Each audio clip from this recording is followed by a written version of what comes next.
being recorded. Good morning. Welcome and thank you for joining us today for the meeting of the New York City Health and Hospital Capital Committee. Today's meeting is officially called to order. Please note for the record, Dr. Michelle Allen is representing Dr. Mitchell Katz in a voting capacity. I would like to propose a motion to adopt the minutes of the Capital Committee meeting held on October 17, 2022. Second? Yes. Second? Okay. Jose, Yes. Dr. Allen, Yes. and I also vote yes. The motion is adopted. Next, we will have a report by the Senior Assistant Vice President, Mr. Saiz. Good morning. This month, the Office of Facility Development has updates on several initiatives. We've had a series of successful meetings with operational, clinical, and financial leadership in our facilities to finalize our new needs for the January plan. We are also utilizing our new project management system, software Kahua, to capture these new needs and are preparing for submission to OMB. We are preparing to award our master planning RFP to a pool of vendors. These vendors will work with facilities to identify the best use of our spaces.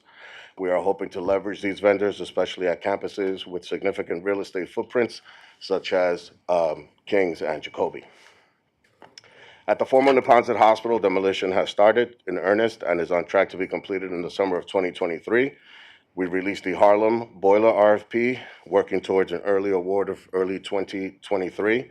We are also preparing to release an RFP for our water management, seeking a vendor to monitor and test our systems for Legionella. We are working to increase our surgical robotic capability system-wide in our operating rooms. Our OFD team has been working closely with Dr. Allen and her team of physicians to complete the facility work that is required for appropriate installation. Finally, last week, we had our first ACE mentorship program meeting. We hosted several high school students at Metropolitan and began our program to teach them about architecture, construction management, and engineering available in healthcare settings. We are hosting students every other week until May 2023. Today, we have 3 resolutions to present to the committee, 2 for license agreements presented by our real estate AVP, Leora Jontev, and 1 to increase funding for the outposted therapeutic housing unit design services, co-presented with Correctional Health. And with that, I'll take any questions. Thank you. I would like to open up.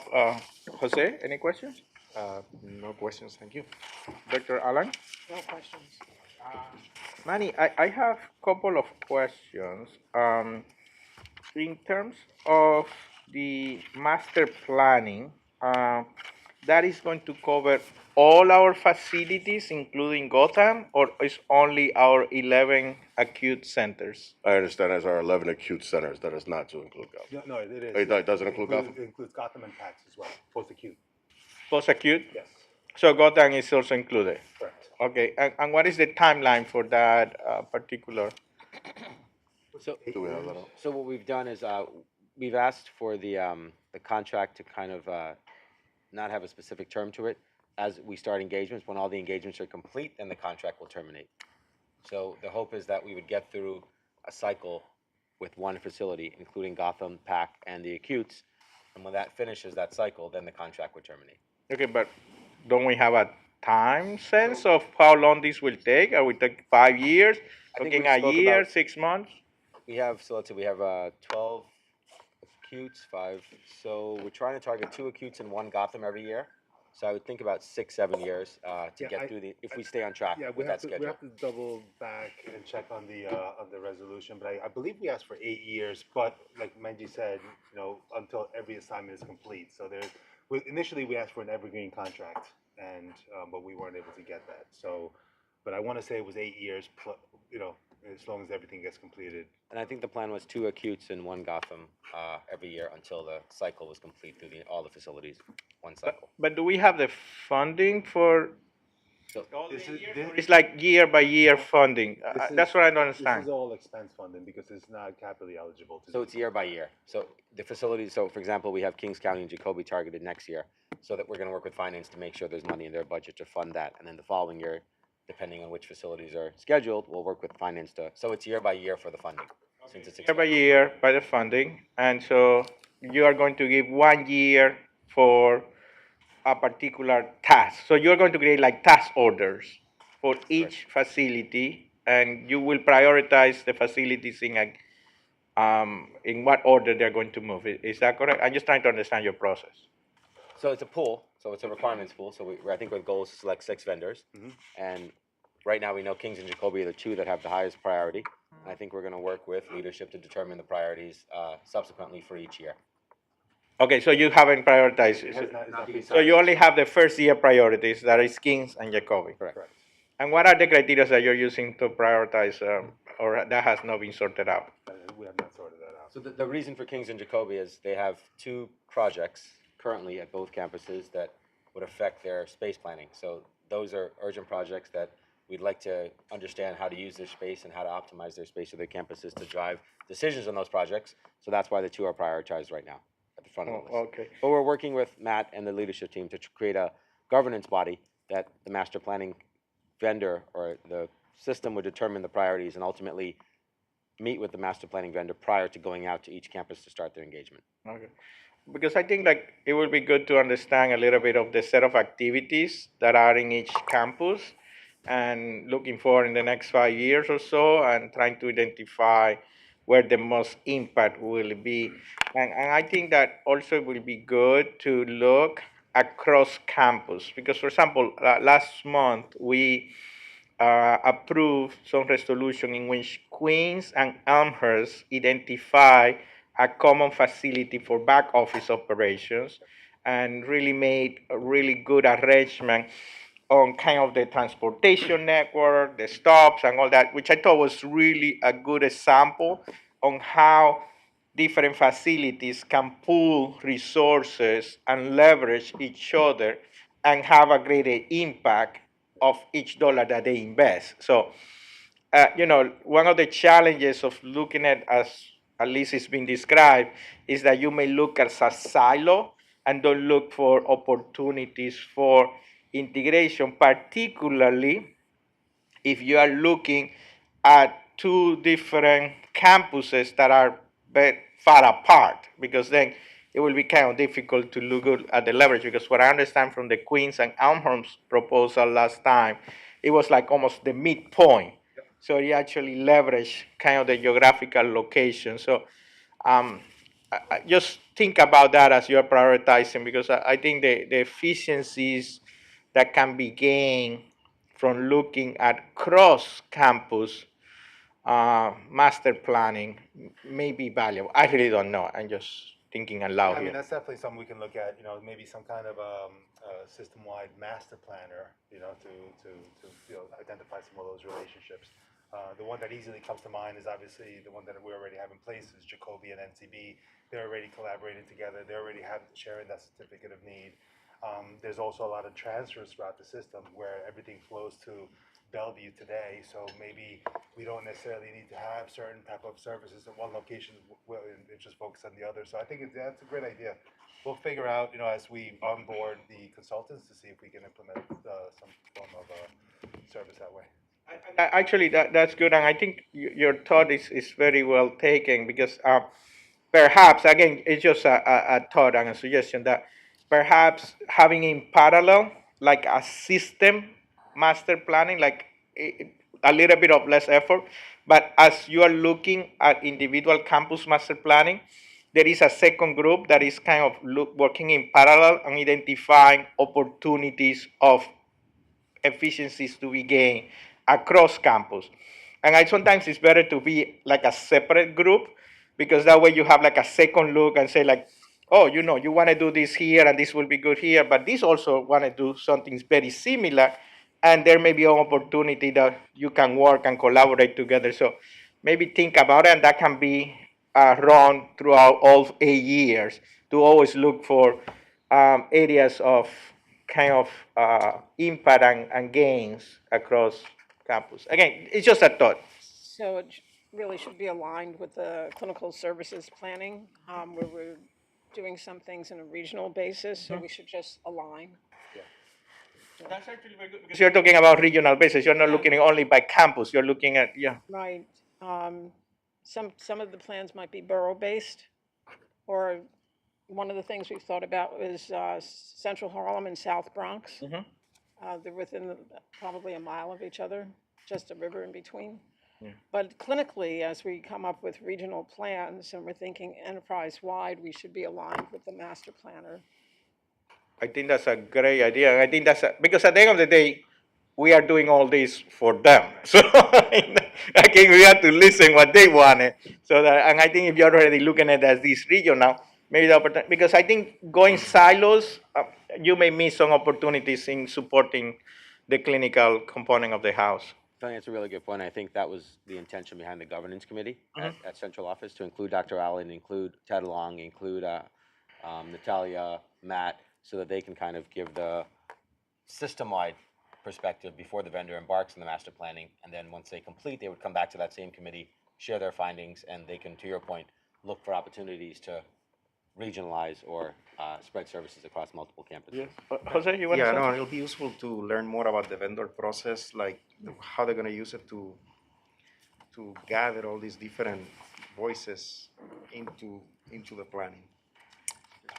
I'm very curious as to who at the end decides, which I suppose, it all goes back to leadership here and so on, but how do you balance the different interests so that you end up with what we want? And then other priorities, for example, the equity pieces that we talk about in our strategic pyramid, how is that incorporated into the planning? Yeah, I think that's a very good point. I think it goes back to the question that we have discussed several times, and I think we're scheduling a education meeting, is the connection with the capital budget planning. Because at the end of the day, you have this master plan, you have the region, you want to prioritize how you're going to spend the money, and you don't have money for everything you want to do. So there has to be some ways, and again, the clinical, in my opinion, will be the driving force on prioritization in order to support the best experience for our patients and our doctors.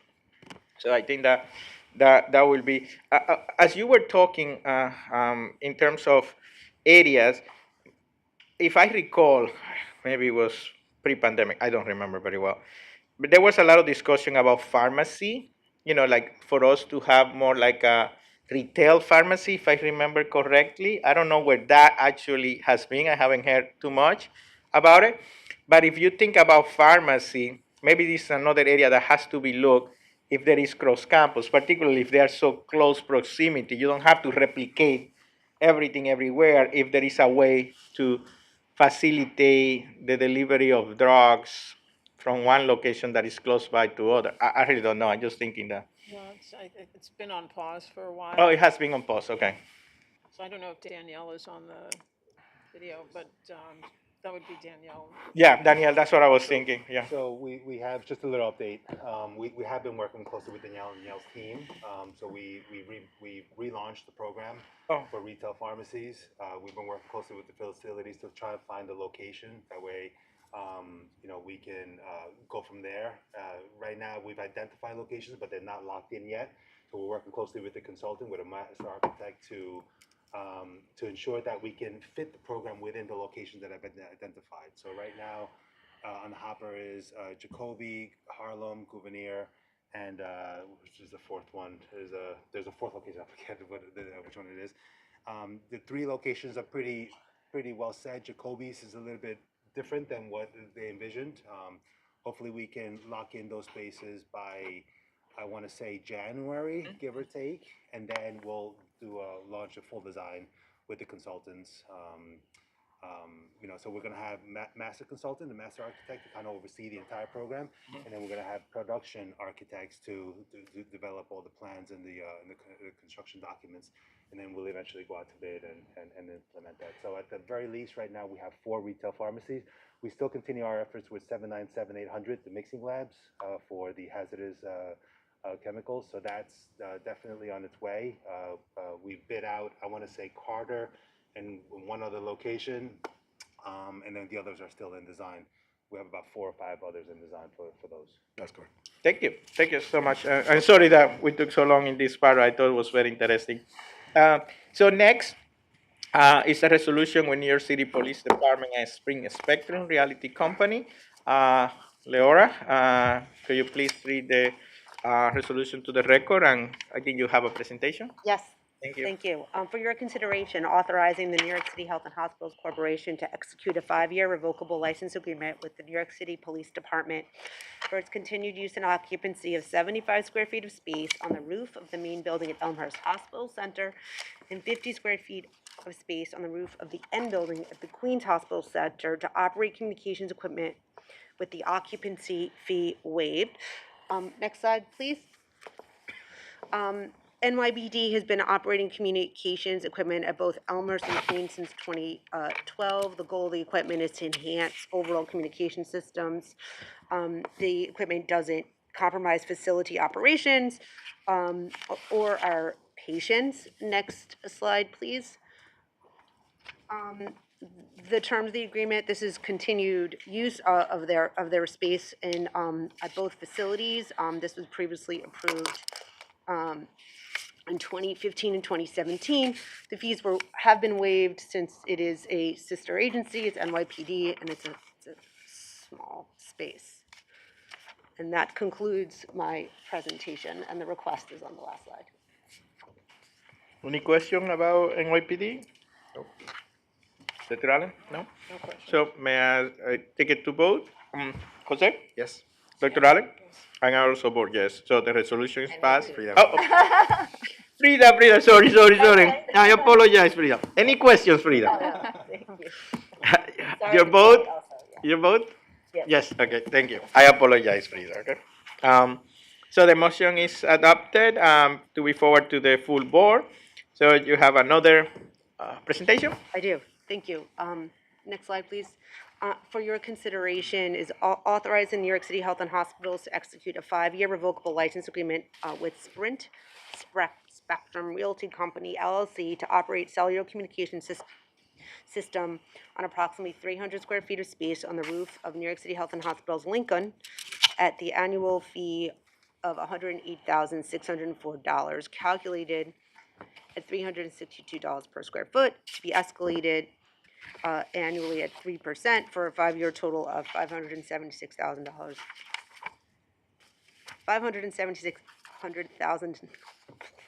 $595. I apologize.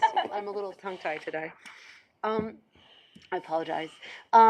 Here's a graphic of Lincoln Hospital. Sprint has been on the roof since 2017. This is our only Sprint cellular tower. And they use this tower as part of their cellular communications network. The tower doesn't compromise operations or patient care. Next slide, please. Previously, in 2017, we authorized this similar agreement. The current agreement expires in December 30th, this month, and the new agreement will allow them to continue use of this space. Their annual fee will be $108,604 per year, and it will commence in 2023. Finyaski, I have confirmed average, it's a soft market now, and the average annual fee is about $90,000. So it just depends on location. It's very rare to have a 3% inflator each year. We happen to have it. We only have agreements, it happens to be last month, we had the 2 agreements for T-Mobile.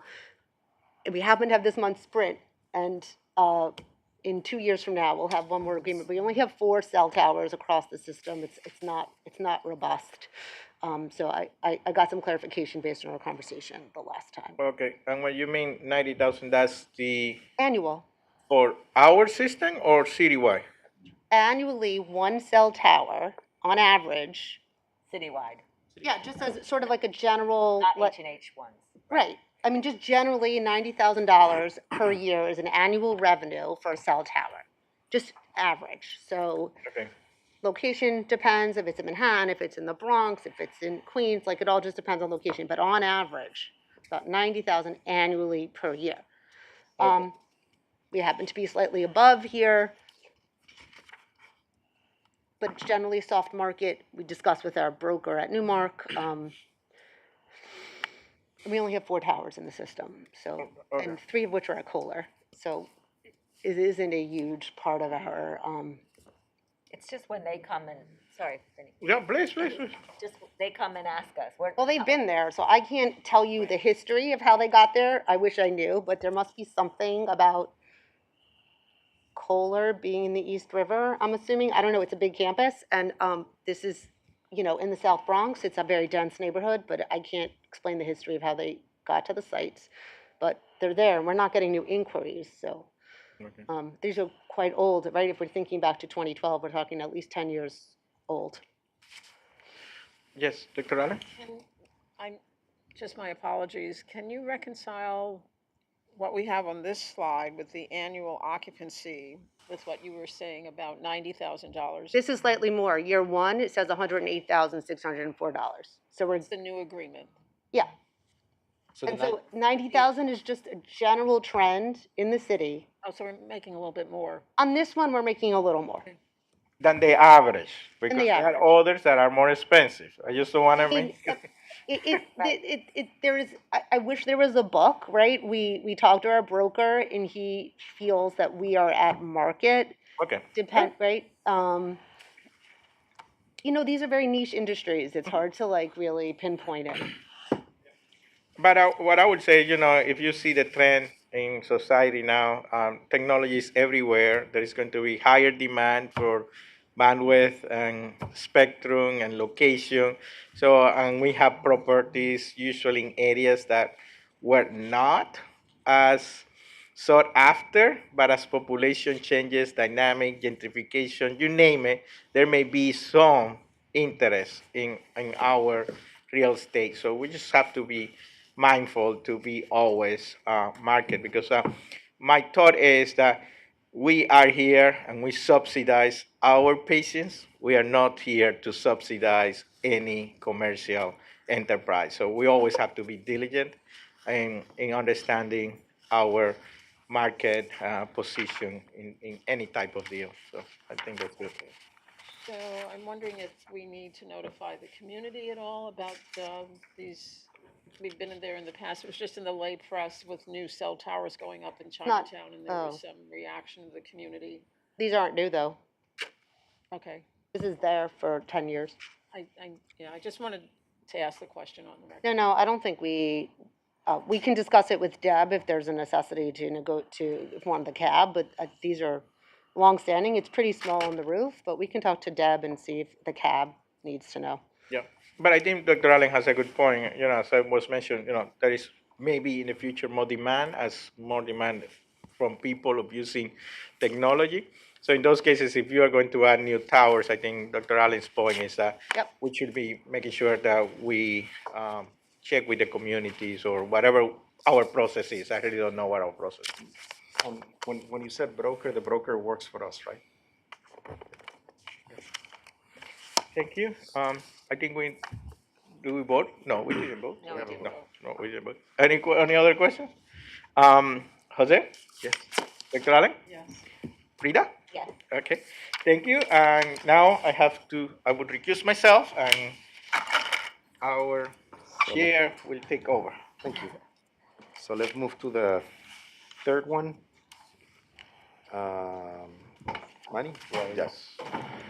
So this presentation is for an increased funding for the outposted therapeutic Should I hospital. read the resolution first, or Manny reads the resolution first, or I do? Can you read the resolution? Oh, sure, absolutely. Capital Committee request for consideration authorizing the New York City Health and Hospitals Corporation to further increase the funding by $6,409,289 for its previously executed agreement with Array Architects, Inc.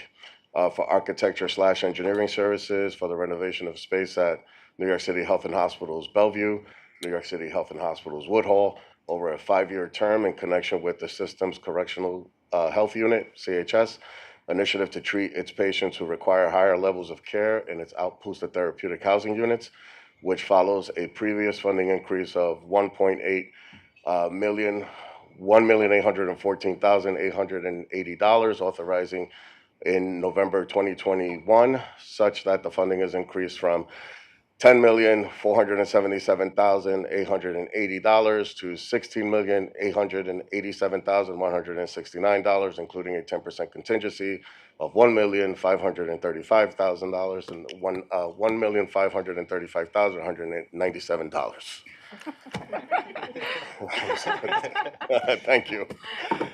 So, Now there's a quiz. right. Thank you. This presentation will be handled primarily by Oscar Gonzalez, our Senior Vice President for OFD, accompanied by Ashley Smith, Senior Director for Correctional Health, and Denisha Simpson Franklin, Senior Director of Correctional Health Services. Thank you, Manny. Good morning, and I'm going to pass it over to Denisha to talk a little bit about the background on the program. Just a quick 30 seconds, just to give us a recap on what this program's about. Yes, thank you, Oscar. My name is Denisha Simpson Franklin. I'm the Senior Director of Finance. I'm here joined with Ashley Smith, our Chief of Staff, Molly Bernstein, and Dr. Yang, our Senior VP.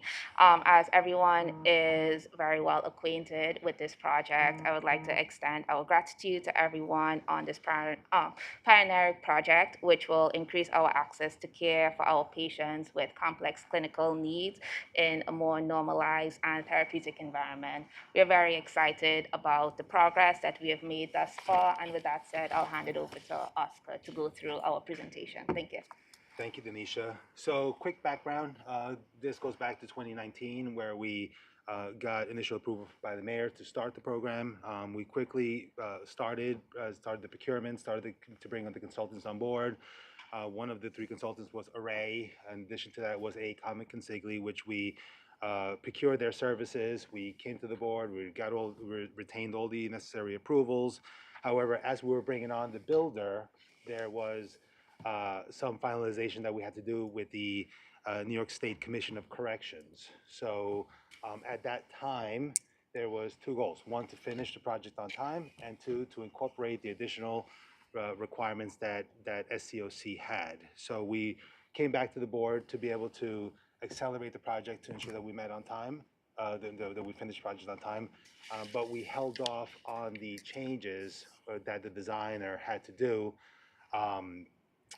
because we were trying to anticipate whatever work we needed to do at Woodhull, the second location. So we held back with the consultant, but we did come back and requested changes for the builder. So the builder went ahead and they continued to build as we sorted out anything that needed to be addressed with SCOC.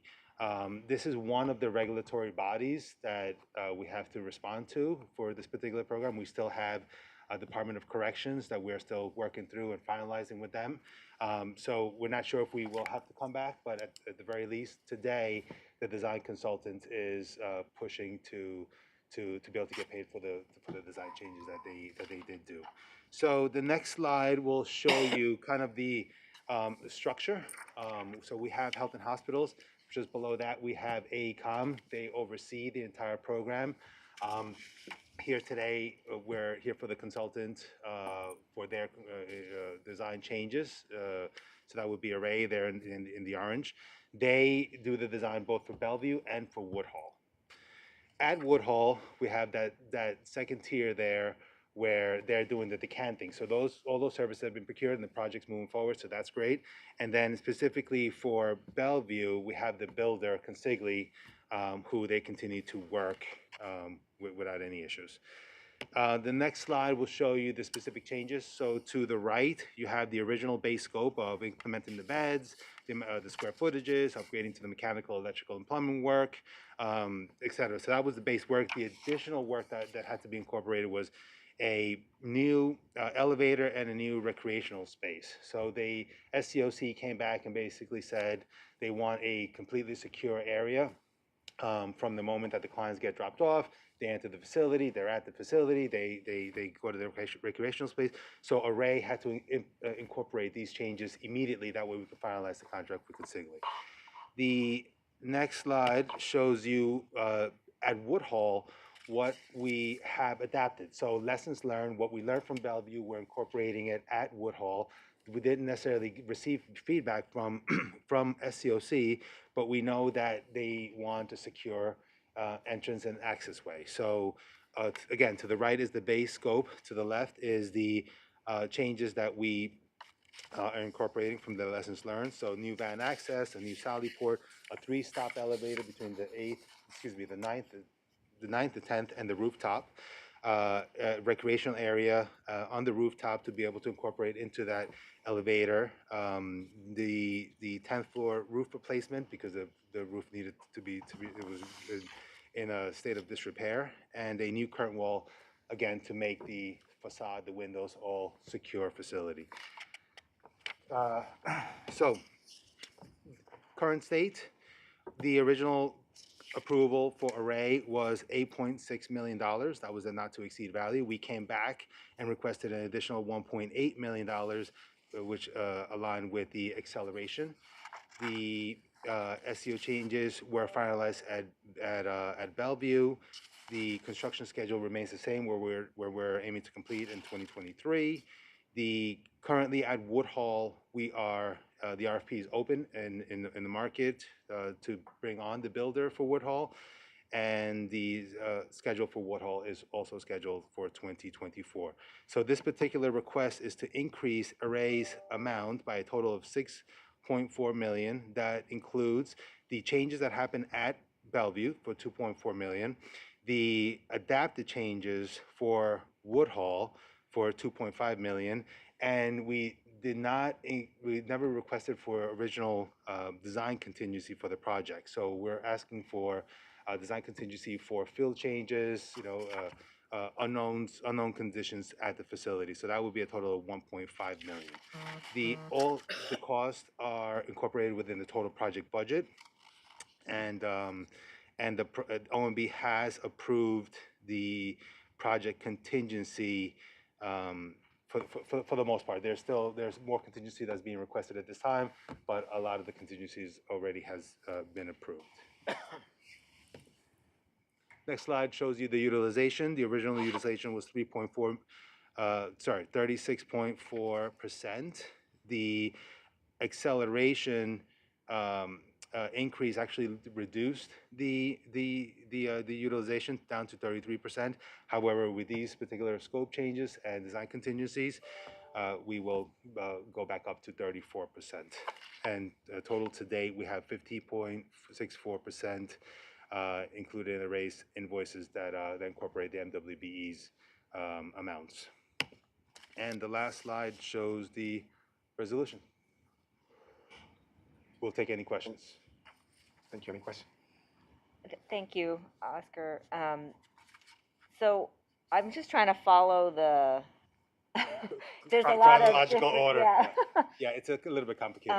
What's the question? So I'm not really sure what the question is, but it's more that the total cost, this is just for the design portion. That's We had correct. approved an amendment and increased in cost to Bellevue for the GMP, is that right? No, so that was Consigli's part. That was the builder's part. So for the builder, what happened was we did an RFP to bring on the builder, but we hadn't finalized, we haven't bought out the job completely. SCOC came back within that time period and said, we want these additional changes.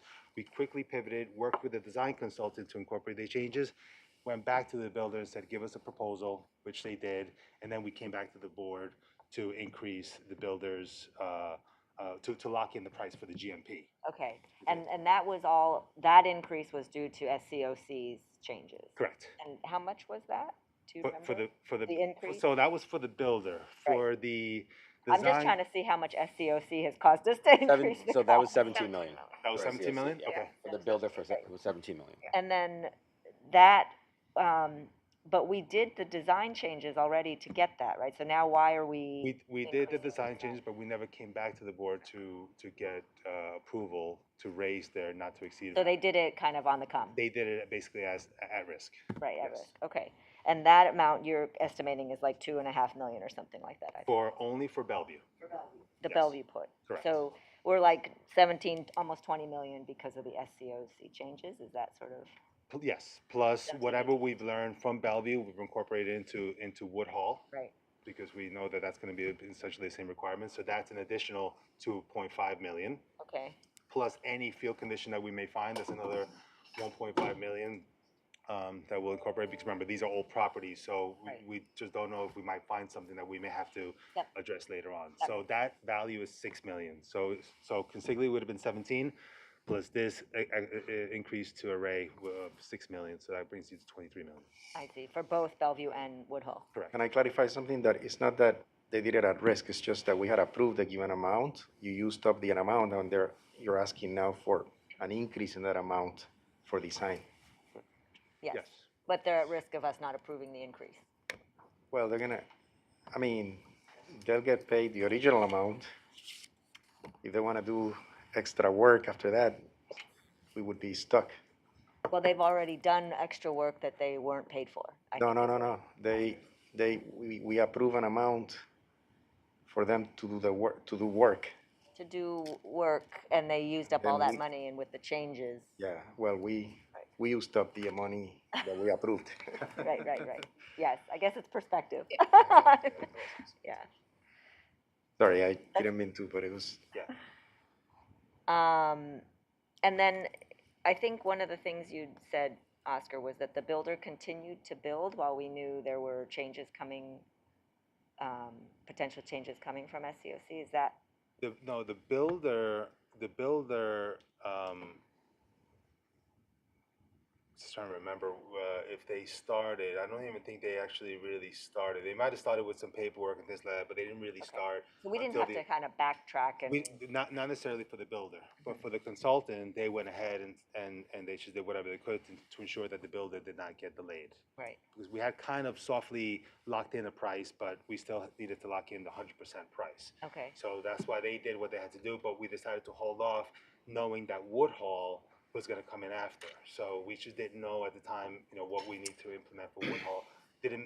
To us, it just didn't make sense to come to the board for Bellevue and then come to the board again for Woodhall and just keep coming over and over again. So that's why we decided to hold off. But at this time, as you said, Array has finished the design for Bellevue. They finished the changes for Bellevue. They finished the design for Woodhall. So they've pretty much exhausted all their monies that they had.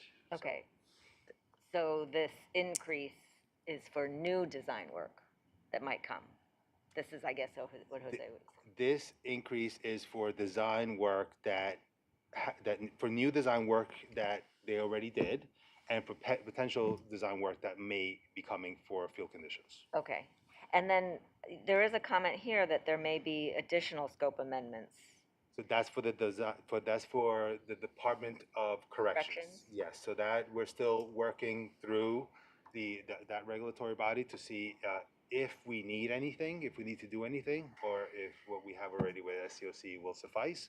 But that's still yet to be determined. So, I mean, I guess was it pretty unexpected that SCOC would have such a massive scope Yeah. of changes? And So- are we at risk that that's going to happen again? Thanks, Rita. So let me try and clarify. For Woodhull and for Bellevue, the construction work so far has proceeded. At Woodhull, it's really the prerequisite work that's being done, not yet on the unit itself. Okay. At Bellevue, what the crew has been working on is all the areas around, except for the areas that have been in question or contention. Okay. These were design that were approved by the former administration at the Department of Correction and by SCOC.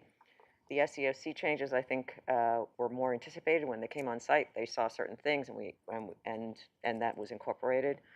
The department, the city department, under this current administration, has relooked at what their predecessors had approved, has put forward a number of requests. We've been working with City Hall and OMB, and so far have identified of the myriad requests, certain ones that are a go forward. Okay. There's still stuff hanging out there. It's a question of whether we can satisfy those other Department of Correction requests operationally or programmatically, not through design or construction. I see. Okay. They were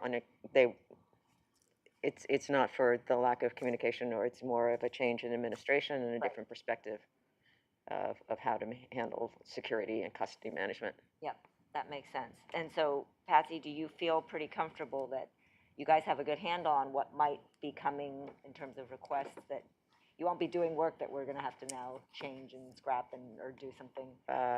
Everybody understands our anxiety about this, from the crews through to City Hall, and to reach some final consensus with the City Department of Correction. I think with SCOC, I think we're pretty comfortable, which is why we adapted proactively those requests to the Woodhull design. Woodhull, right, okay. Bellevue, I'm hoping that we can just incrementally move forward.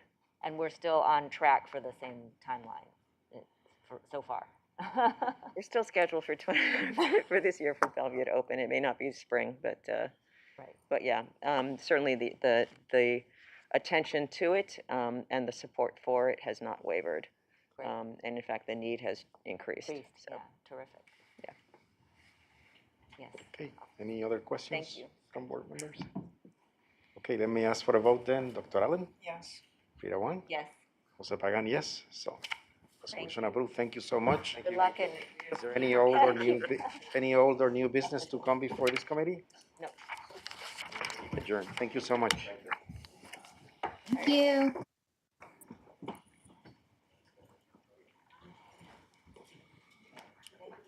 This meeting is no longer being recorded.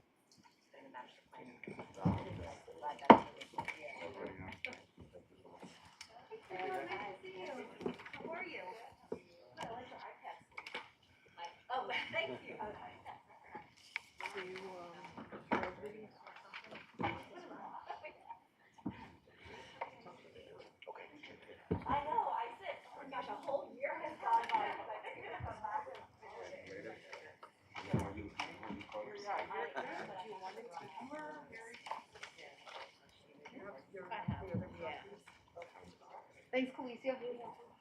Jen.